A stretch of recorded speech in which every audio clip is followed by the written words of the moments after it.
Au jardin de Gethsémani, le Christ, ployant sous le poids de nos fautes, prend sur lui tous les péchés du monde. Gethsémani comme de coutume au mont des Oliviers. C'est l'heure des ténèbres, comme si Dieu se retirait.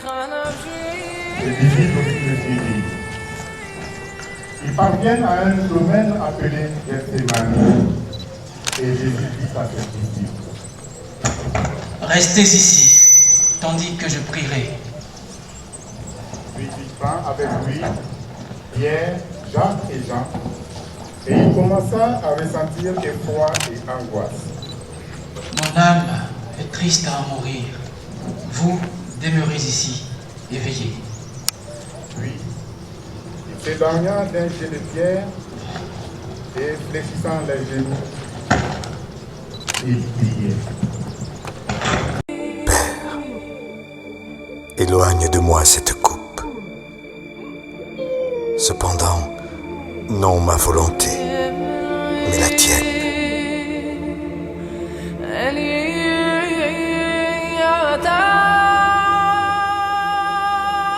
Jésus est en agonie, seul, abandonné de tous. Face à la mort, Jésus se retrouve seul. Même ses disciples dorment. 3 fois, Jésus reviendra et les trouvera en train de dormir. Il alla vers Simon. Simon, Simon, tu dors?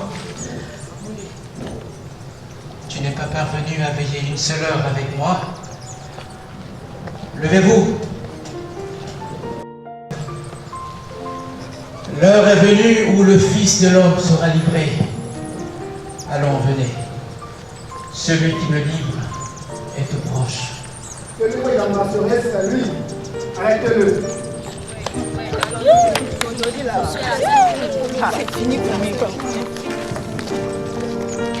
Salut, Rabbi.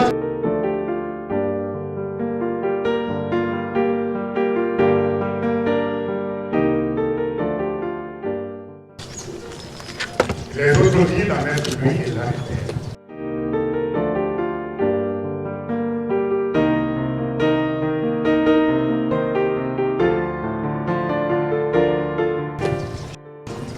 Judas, est-ce par un baiser que tu livres le Fils de l'homme? Suis-je un brigand ou un bandit pour que vous soyez venus avec des épées et des lances pour me saisir? Mais il fallait que s'accomplisse cette parole de l'Écriture. Il a été mis au rang des scélérats. Et l'abandonnant, tous ses disciples s'enfuirent. Seuls Pierre et Jean suivaient la route de loin. Ils l'emmenèrent d'abord chez Anne, beau-père de Caïphe, qui était grand prêtre de cette année-là.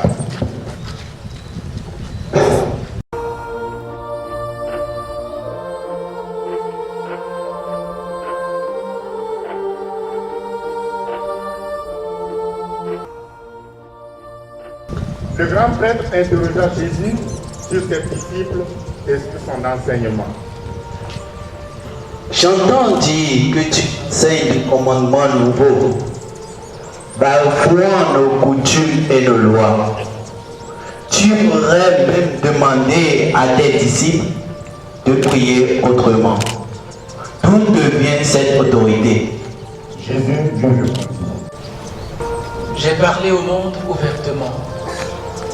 J'ai toujours enseigné dans la synagogue et dans le temple, là où tous les Juifs se réunissent. Et je n'ai jamais rien dit dans le secret. Pourquoi m'interroges-tu? Ce que j'ai dit, demande-le à ceux qui sont venus m'entendre. Eux savent ce que j'ai dit. À ces mots, un des gardes qui était à côté de Jésus lui donna une gifle en disant: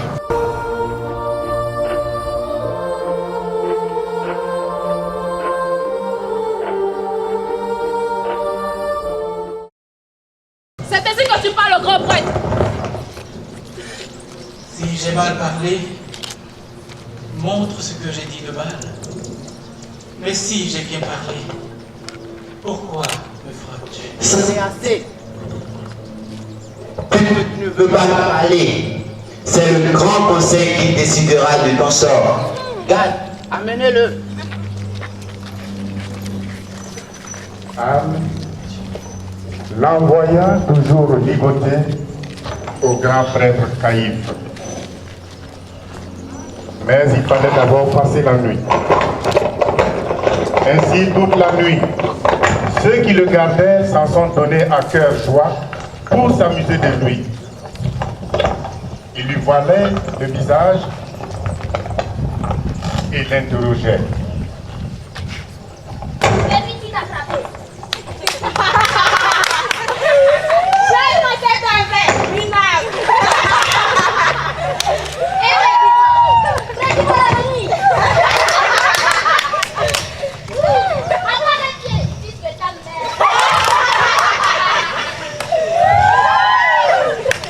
Au matin,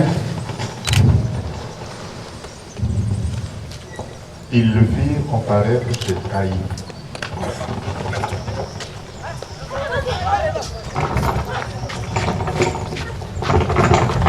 Ce dernier était entouré des principaux dignitaires du peuple qui cherchaient des motifs de condamnation contre Jésus. Chacun allait des témoignages. Grand-père, cet homme que vous voyez ici, il travaille le jour de sabbat. Il fait même ce qu'on appelle des miracles. Oui, des miracles. il guérit, il ressuscite. Il parle bien, trop bien même, et tout le monde l'écoute. Oui, on l'écoute. Grand prêtre, cet homme se mêle aux brigands. Et puis, il accueille les prostituées. Oh, quel scandale! Quel scandale! Sans oublier, il nous a insultés, nous les prêtres et les pharisiens. Il nous a tous traités de tombeaux blanchis. Des tombeaux blanchis? Ces dignitaires religieuses jalousaient Jésus et trouvaient qu'il était dangereux, agitateur. Les grands prêtres et tout le Sanhédrin cherchaient donc un témoignage contre Jésus pour le faire mourir. Mais ils n'en trouvèrent pas. Quelques-uns se levèrent. Nous l'avons entendu qui disait: je détruirai ce temple fait de Médon, et en 3 jours, j'en rebâtirai un autre qui n'est pas fait de Médon. Tu ne le prends pas? Es-tu le Christ, le Fils de Dieu? Tu le dis, et vous me verrez assis à la droite de la Toute-Puissance. Avons-nous encore besoin de l'écouter? Non. Vous avez tous entendu son blasphème. Qu'en pensez-vous? Grand prêtre, cet homme mérite la mort. Oui, la mort! Voilà. Ils ont leur motif. Se prétendent envoyés de Dieu. C'est un blasphème. Et quel blasphème! Cela doit suffire. C'était un blasphème. Et ils avaient leur motif. Car se dire fils de Dieu était inconvénient. Ce qu'il restait à faire était de faire entériner cette décision par le représentant du pouvoir romain, c'est-à-dire Pilate. Ainsi, Jésus fut gardé sous bonne escorte toute la nuit chez Caïphe. Comme il faisait froid, on avait allumé du feu et Pierre se mêla à la foule. Jésus, lui, avait été mis en état.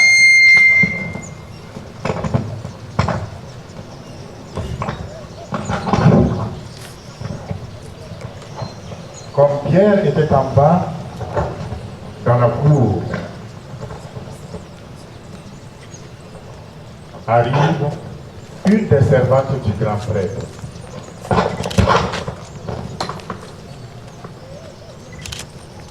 Toi, tu étais avec Jésus le Nazaréen. Moi? Non. Je ne sais pas de quoi tu parles. Si, si. Je sais de ses disciples. Mais non, je n'en suis pas. Sûrement tu en es. Et d'ailleurs tu es galiléen. Femme, je te jure, que je ne parle pas de toi quand vous parlez.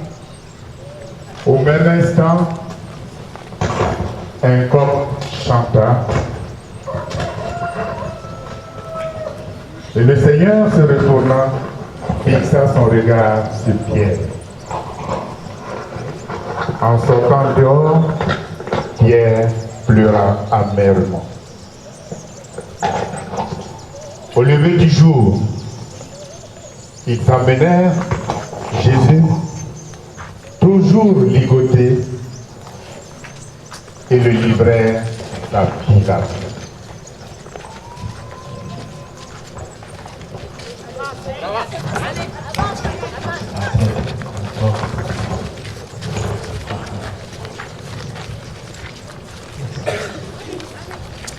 Première station, Jésus est condamné à mort.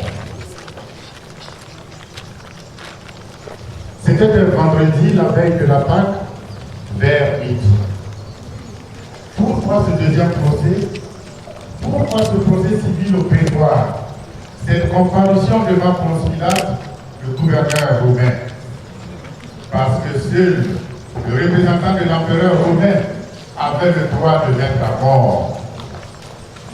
Il leur fallait donc l'autorisation de Pilate.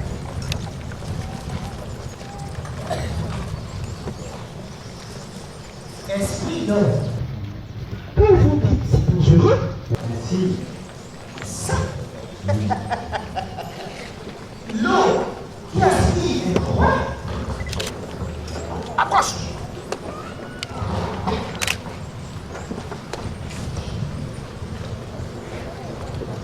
Les représentants sacrés et mon peuple t'accusent d'enseigner dans le pays une force d'empire.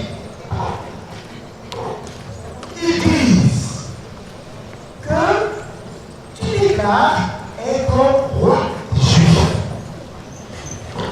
Dis-moi, es-tu roi des Juifs? Ma royauté n'est pas de ce monde. Si ma royauté était de ce monde, les serviteurs auraient combattu pour moi, afin que je ne sois pas livré. Non, ma royauté n'est pas de ce monde. Tu parles de royauté. Alors, dis-moi, es-tu roi? Tu le dis, je suis roi. Je suis né et venu dans le monde afin de témoigner de la vérité. Quiconque cherche la vérité, écoute ma voix. La vérité, tu parles de vérité. Dis-moi, qu'est-ce que la vérité?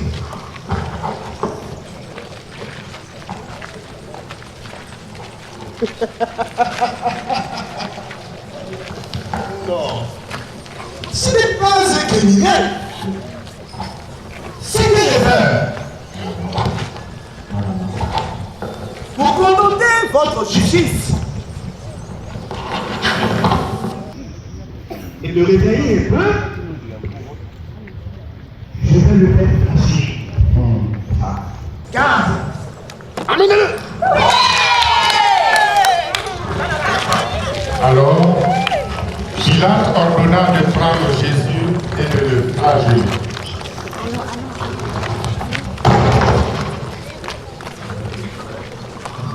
Et les soldats s'en donnèrent à cœur joie. C'est l'heure des ténèbres, comme si Dieu se retirait.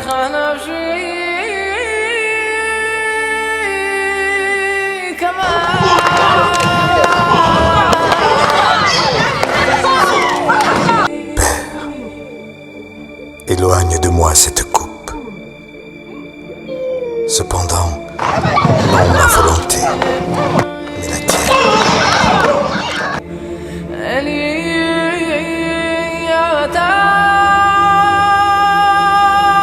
Jésus est en agonie, seul, abandonné de tous.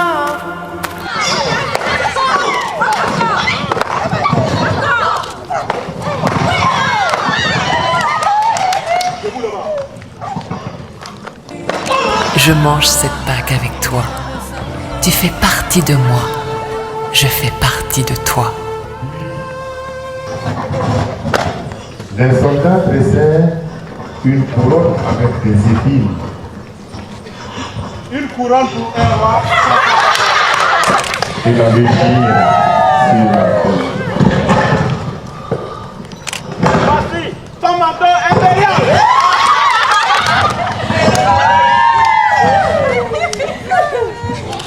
Salut, Majesté, magnifique.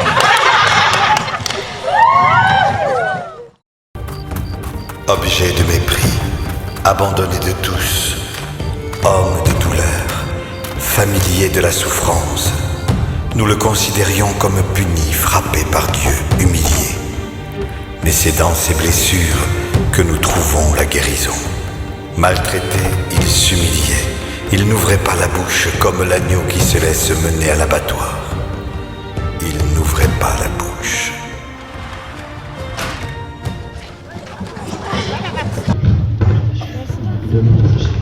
Jésus sortit alors, portant la couronne d'épines et le manteau pourpre. Pilate dit aux Juifs: Voici l'homme. Ne dis-tu pas quelque chose pour te défendre? Il n'ouvrait pas la bouche. Mais parle! Tu ne dis rien?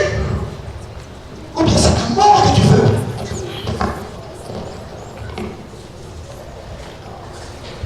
Ne sais-tu pas que j'ai le pouvoir de te relâcher ou de te faire crucifier? Ma vie, personne ne la prend. C'est moi qui la donne. Tu n'aurais aucun pouvoir sur moi si cela ne t'avait été donné d'en haut par mon Père. En l'honneur de la Pâque, le gouverneur avait coutume de relâcher à la foule un prisonnier. On avait alors un prisonnier fameux nommé Barabbas. Ce dernier avait été mis en prison pour une émeute et pour un meurtre. Les grands prêtres excitèrent la foule à demander qu'il leur relâchât plutôt Barabbas. Alors Pilate leur demande: Lequel des deux voulez-vous Que je relâche?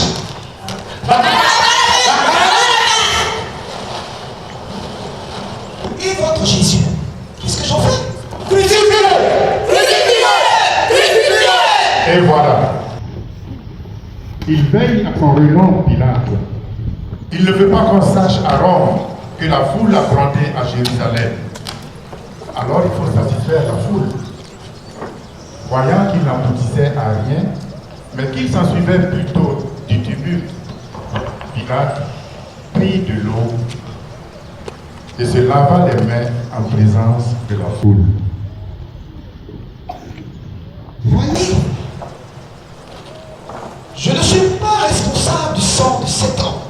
Que son sang retombe sur nous et sur nos enfants. Oui, sur nous et sur nos enfants. Alors il leur relâcha Barabbas. Et quant à Jésus, il le livra à leur bon plaisir pour qu'il soit crucifié.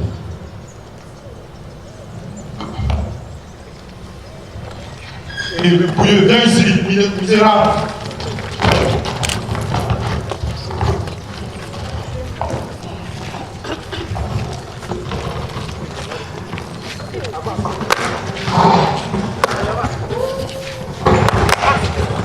Deuxième station, Jésus est chargé de sa croix.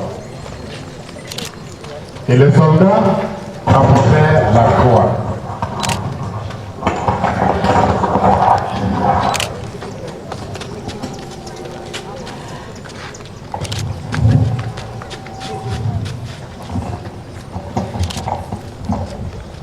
Ils prirent donc Jésus, portant lui-même sa croix, sorti de la ville pour aller au lieu dit du crâne, en hébreu Golgotha.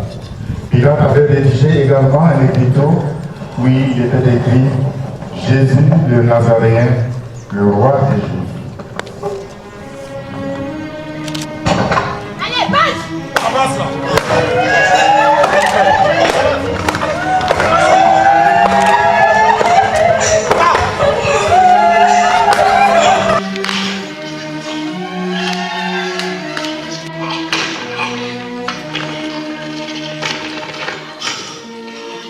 Troisième station, Jésus tombe pour la première fois.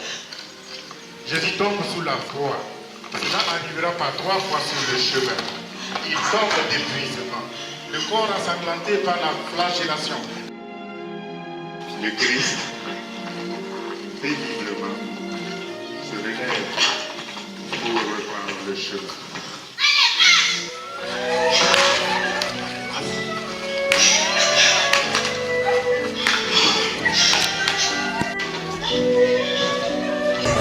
Quatrième station.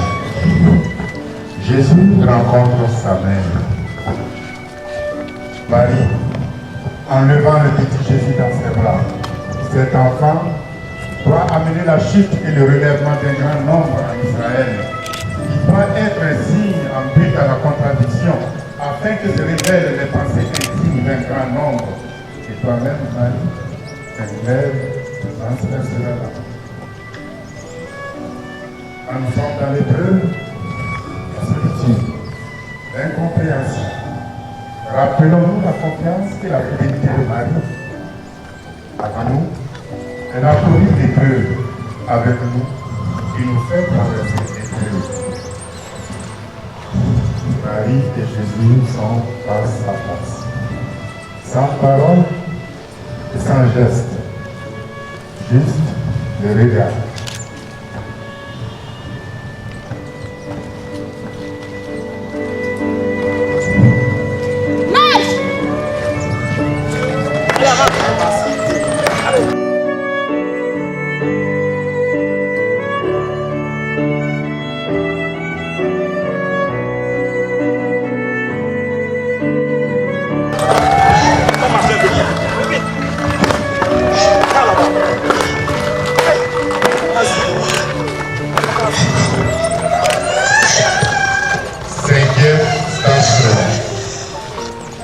Simon de Cyrène aide Jésus à porter sa croix.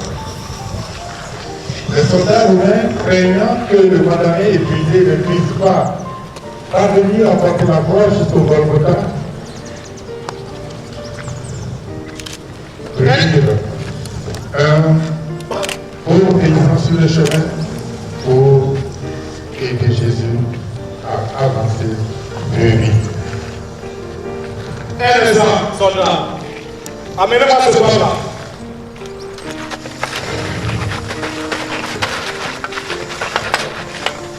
Comment t'appelles-tu? Simon, je suis de Cyrène, je suis cultivateur. Je le connais, c'est le père de Rufus et d'Alexandre. Est-ce que ça m'a porté sa croix? Mais pourquoi moi? Ne discute pas de mes ordres, sinon tu te feras fouiller. Va! Allez, allez.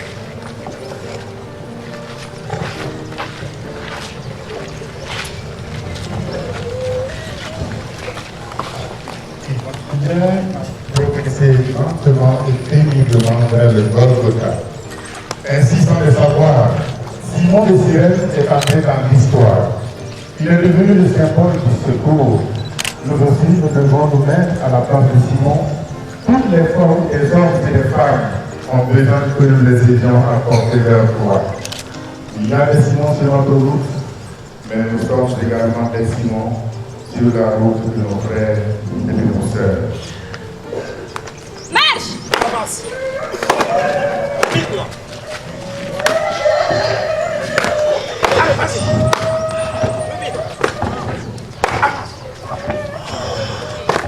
Sixième station.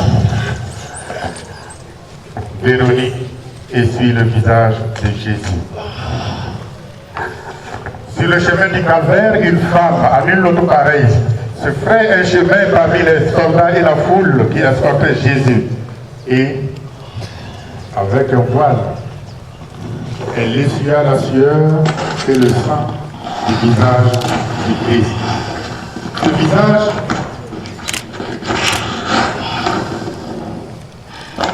resta imprimé sur le voile, un reflet fidèle, une icône véritable. Le Rédempteur du monde donne à Véronique une image authentique de son visage. Le voile sur lequel doit s'imprimer le visage du Christ devient un message pour nous. Les actes d'amour ne passent pas. Ton geste de bonté, de compréhension, de service laisse dans le cœur de l'homme un signe indélébile. Il les rend toujours plus semblables à celui qui se dévouait à lui-même en prenant la condition de serviteur. Ainsi se forme l'identité de l'homme, son vrai nom. Allez, en avant! Allez, en avant! Plus vite! Allez!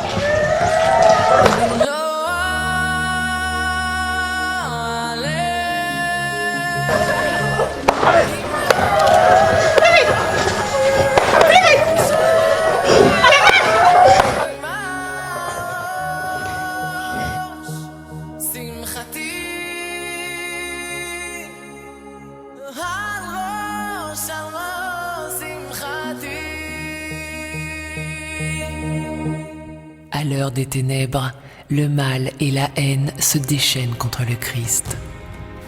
7e station, Jésus tombe pour la 2e fois. Quand on est trop chargé, on ne peut que tomber. Objet de mépris, abandonné de tous, homme de douleur, familier de la souffrance, nous le considérions comme puni, frappé par Dieu, humilié. Mais c'est dans ses blessures que nous trouvons la guérison. Maltraité, il s'humiliait. Il n'ouvrait pas la bouche comme l'agneau qui se laisse mener à l'abattoir. Il n'ouvrait pas la bouche. Elle semble nous exhorter à nous relever une nouvelle fois sur notre chemin de croix. Tu ne voulais ni offrande ni sacrifice, mais tu m'as fait encore. Alors j'ai dit, voici je viens mon Dieu pour faire ta volonté.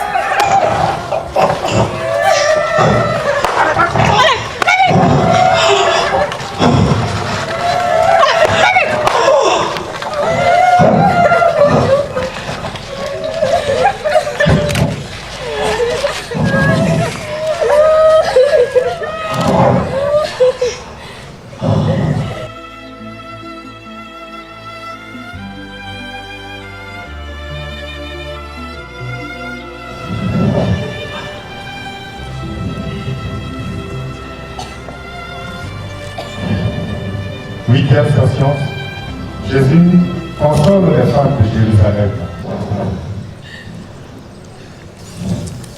Fille de Jérusalem, ne pleurez pas sur moi, pleurez plutôt sur vous-même et sur vos enfants.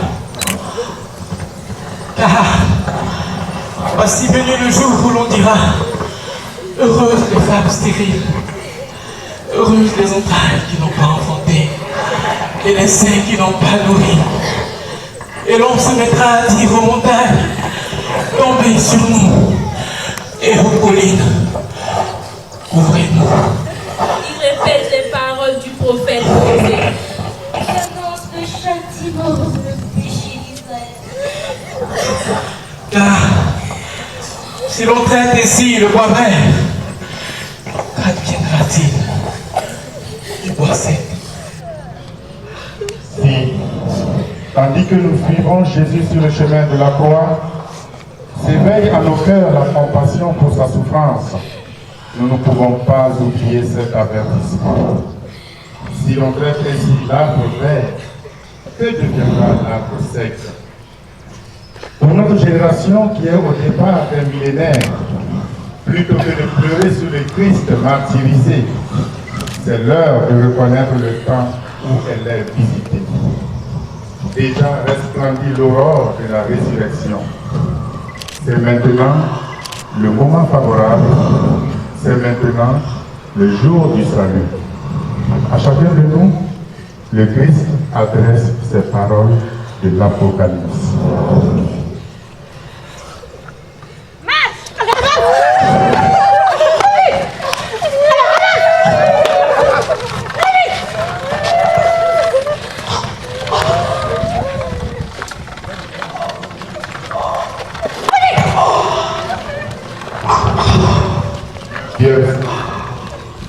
il tombe pour la troisième fois. Dans l'évangile, Jésus nous a dit, Amen, Amen, je vous le dis, si le grain de blé tombé en terre ne meurt pas, il reste seul, mais s'il meurt, il donne beaucoup de fruits. Jésus tombe encore et encore. Cette force l'abandonne, mais pas sa volonté. Voilà de nouveau le Christ tombé sous le poids de la croix. La foule curieuse regarde s'il aura encore la force de se relever.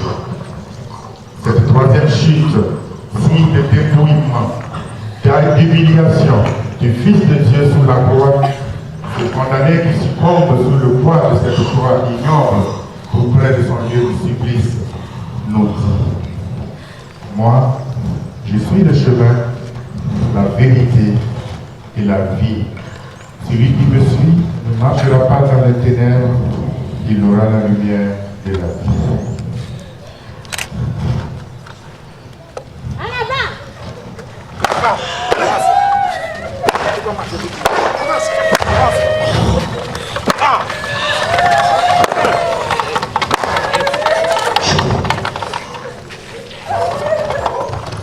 Dixième station.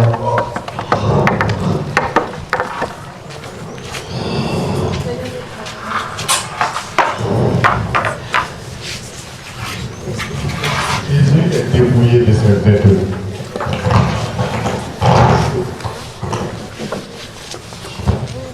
Arrivé au lieu nommé Golgotha, lieu du grave, qui lui donnait à boire du vin mêlé avec miel, mais il n'en voulait pas. Il ne veut pas de calmant, il pourrait obscurcir sa conscience durant l'agonie. Il voulait agoniser sur la croix en toute conscience, en accomplissant la mission reçue de son Père. Car le bien de Christ, il pouvait en être autrement. Jésus sait que sa mort en croix doit être un sacrifice d'expiation. C'est pour moi qu'il peut être lucide et garder sa conscience éveillée jusqu'à la fin. Privé de celle-ci, il aurait pas pu, de façon totalement libre, accepter la pleine mesure de sa souffrance.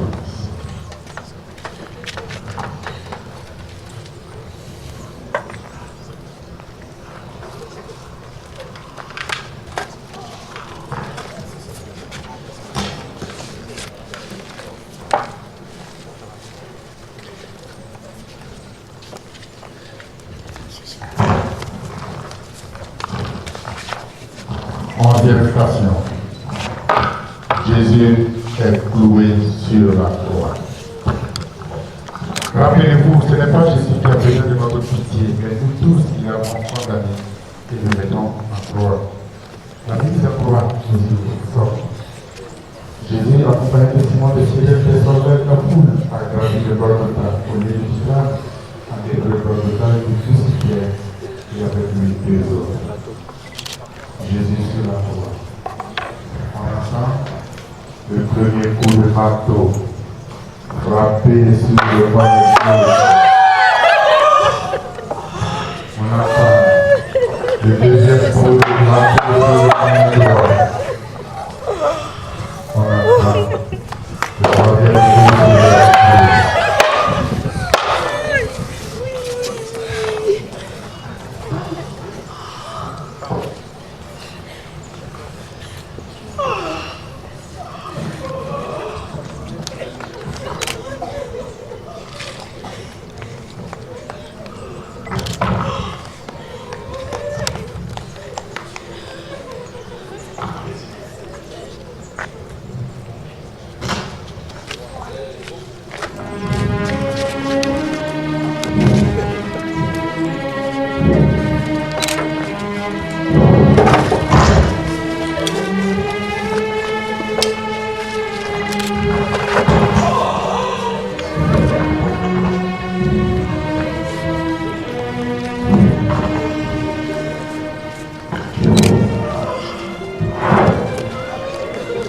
Quand il eut crucifié.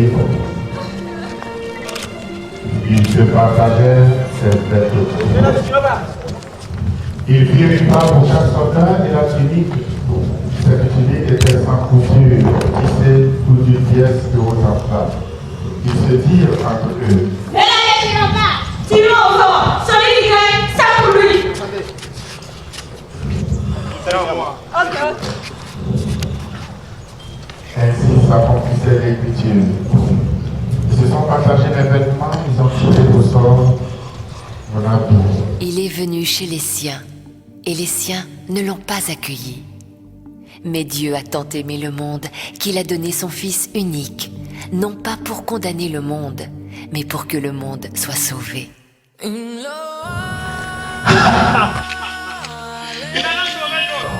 peut même pas se sauver lui-même. Mais sauve-toi si tu es le Christ. Son père t'a dit d'oublier. Il est capable de détruire les temples et d'en rebâtir en 3 jours, mais incapable de descendre de cette croix. Que le roi d'Israël descende maintenant de sa gloire pour que nous voyions et que nous croyons. Pardonne-leur, car ils ne savent pas ce qu'ils font.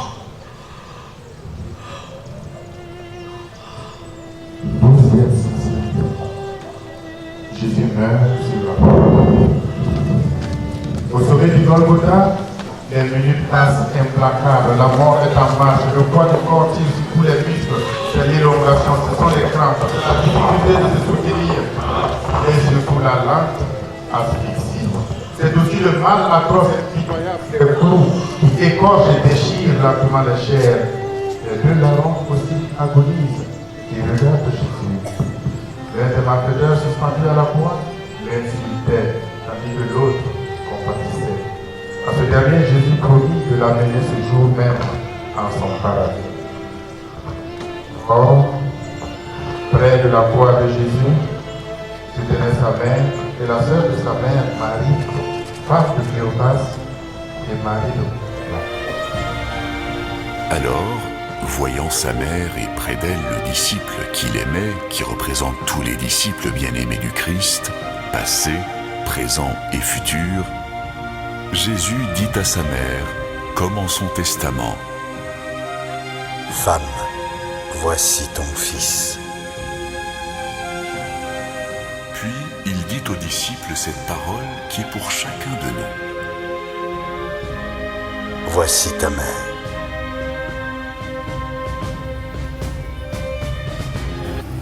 Marie, toi aussi en silence, tu restes debout au pied de cette croix.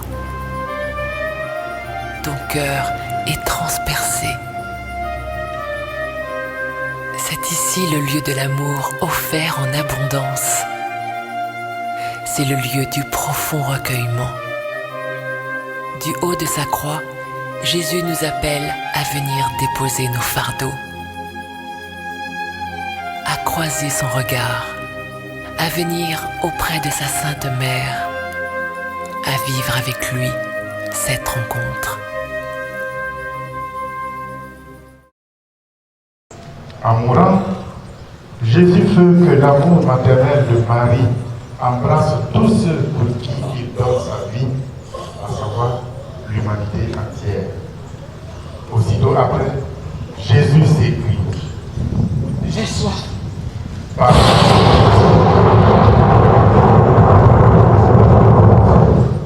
Parole où transparaît la terrible soif qui brûle tout son corps, la soif d'amour. Un vase et des lames pleines de vinaigre, c'était une sorte de boisson acidulée pour les soldats. Quelqu'un voulut y tremper une éponge et l'ayant mis au bout d'un roseau, il lui donna à boire. Quand Jésus eut pris le vinaigre, il dit,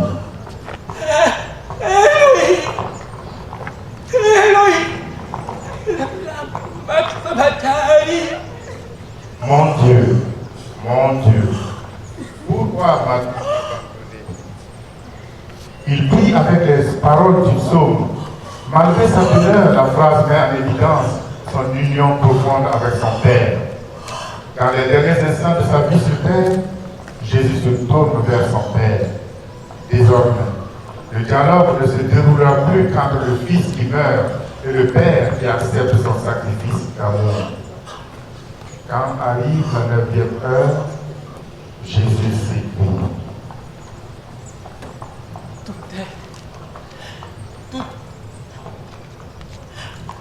Tout est accompli. Ainsi, Marie présente aux noces de Cana, assise ici, à ces noces de sang entre son Fils et la croix, entre Dieu et le monde. Marie, témoin de la première et de la dernière heure, représente le don total et la fidélité jusqu'au bout. Elle assiste au pied de la croix à ce supplice qu'elle accepte. Rappelons-nous qu'il me soit fait selon votre parole.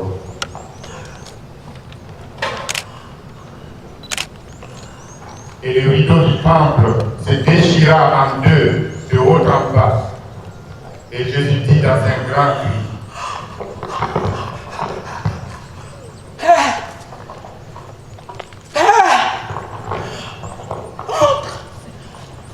Entre tes mains, je remets mon esprit. et ce disant, il expira.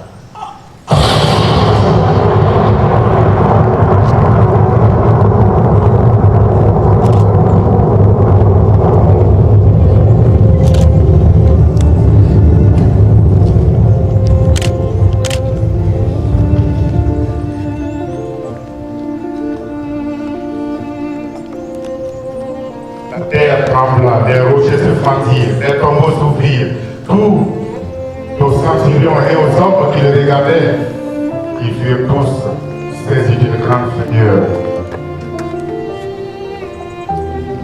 Le centurion. Sûrement, cet homme était juste. Vraiment, celui-ci est le Fils de Dieu. Il a vu le centurion que Jésus vient de rejoindre son Père.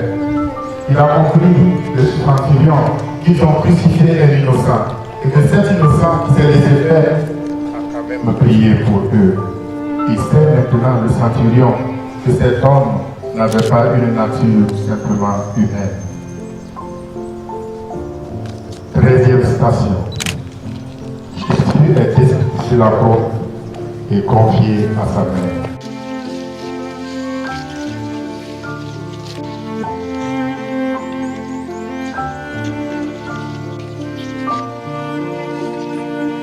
Pour éviter que les corps ne restent sur la croix durant le sabbat, les Juifs demandèrent à Pilate par leur chambre et les corps.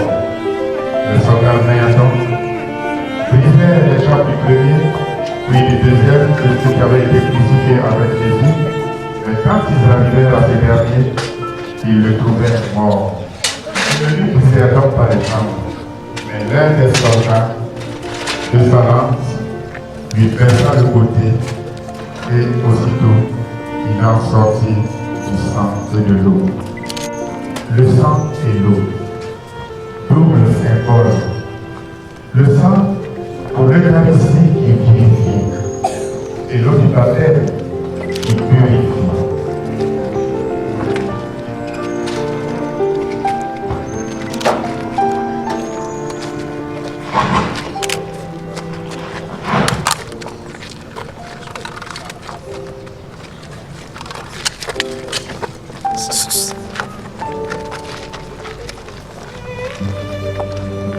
On a remis entre les mains de la mère le corps sans vie de son fils. Les évangiles ne disent pas ce qu'elle a éprouvé en cet instant. C'est comme si les évangélistes, par ce silence, voulaient respecter sa douleur, ses sentiments et ses souvenirs. Ou simplement, comme s'il ne s'estimait pas capable de les exprimer.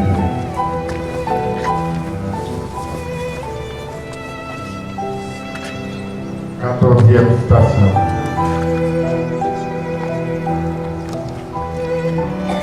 Jésus est mis au tombeau.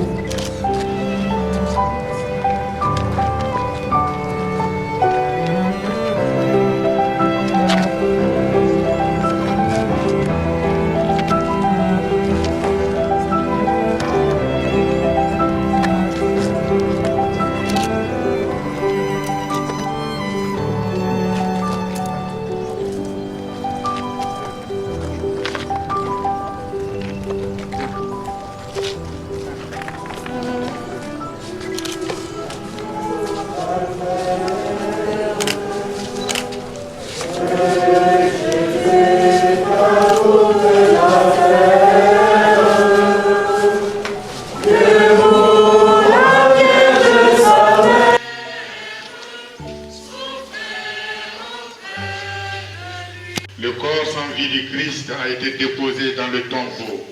Pourtant, la pierre du tombeau n'est pas le sceau définitif de son œuvre. Le dernier mot n'appartient pas au mensonge, à la haine et à l'abus du pouvoir. Le dernier mot sera prononcé par l'amour, qui est plus fort que la mort. Si le grain de blé tombé en terre ne meurt pas, il reste seul. Mais s'il meurt, il donne beaucoup de fruits. Le tombeau est la dernière étape de la mort du Christ au cours de sa vie terrestre. C'est le signe de son sacrifice suprême pour nous et pour notre salut. Très vite, désormais, ce tombeau deviendra la première annonce de louange et d'exaltation du Fils de Dieu dans la gloire du Père. Il a été crucifié, est mort et a été enseveli. Le troisième jour est ressuscité des morts.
Prions le Seigneur. Veuillez vous lever.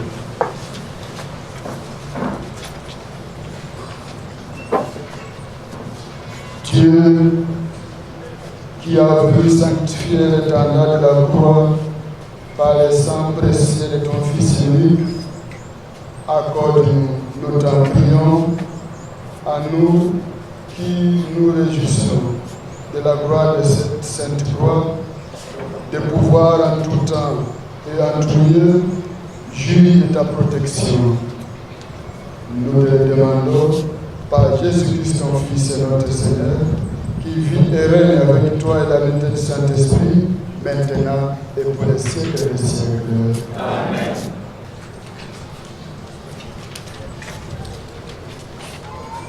Notre secours est dans le nom du Seigneur, qui a fait le ciel et la terre. Le Seigneur soit avec vous et avec votre esprit. Que Dieu Tout-Puissant vous bénisse, vous garde, vous guérisse.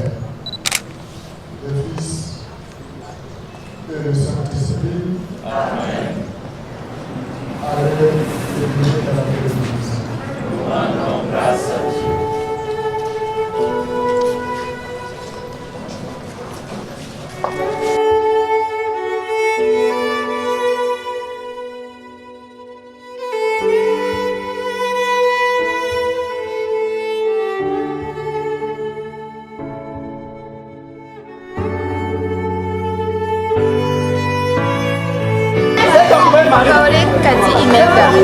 Le rôle de Maï. Mère de Jésus. Ok. Sommé Victoria. Dans le rôle de Véronique. Ok. Je m'appelle Kamsoba Bernadine, j'ai joué le rôle de soldat. C'est moi j'ai donné du vinaigre à Jésus pour qu'il boive. J'ai joué dans le rôle de la bande de Judas, la servante et la femme de Jérusalem. Traoré Béatrice, la deuxième servante, les femmes de Jérusalem, disciples de Jésus. Moi, c'est ça. J'étais au niveau de femme de Jérusalem. Moi, c'est Sam Mariam. J'ai joué le rôle des femmes de Jérusalem. Fanny Chénéra. J'ai joué dans la bande de Judas, femme de Jérusalem. Attends, reprends.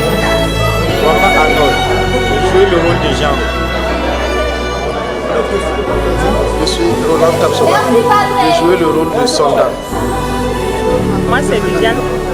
Et j'ai joué la foule depuis les femmes de Jérusalem. Moi, c'est Adaoui. J'ai joué le rôle de Ados. Stéphane, j'ai joué le rôle du prêtre qui a motivé la foule et a envoyé plutôt des témoignages pour la condamnation de Christ. Moi, c'est Hubert. J'ai joué pour la scène Judas.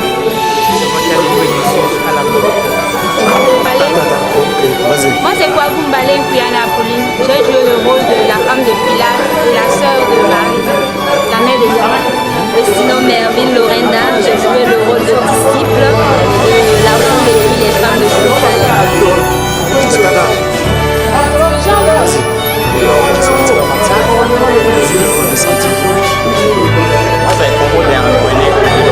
suis le gars numéro 2.